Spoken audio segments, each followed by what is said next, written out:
Gotham is a huge part of season 3, which is really exciting. Gotham is a city that's been overrun by criminals. So iconic because that's Batman's stomping grounds. It's basically the most iconic city in the DC world. Very dark, lonely. It's a city that feels the weight of crime on it all the time. There's evil lurking in the shadow. There's always a sense of danger. Imagine your nightmare amplified by the highest crime capital of the world, amplified by your nightmare again, and then add Joker to the mix.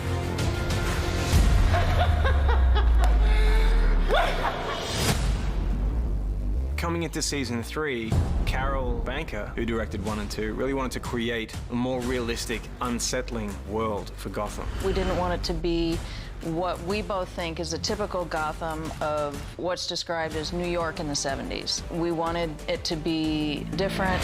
The city is yours now. We want to preserve a sense of history in terms of texture and architecture, but then again, we also want to build on top of that as well with technology. Location always informs your performance. It always helps. And that means shooting on the streets, shooting at night, shooting in more dilapidated areas around Toronto. Toronto is, in many places, an old city and a new city compressed together.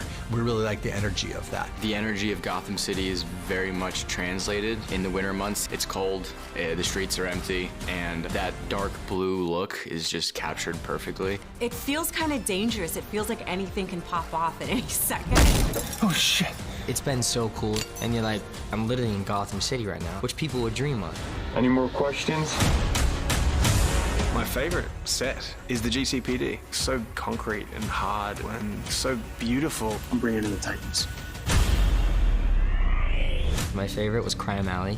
I mean, that's just so iconic. And that was very, very cool to see in person. Gotham being Gotham. Stepping onto Gotham sets. Honestly, I love it because you see all of the pipes and you go to this abandoned factory power plant and it just feels like you're stepping into something dystopian. I was just in awe of the detail that was put into it and the care that was put into really bringing to life a city that so many people know. There's so much happening here. I think it's going to create a really interesting backdrop for these characters. Stand back. Kind of feels like a character within itself. And it definitely elevates a lot of our stories.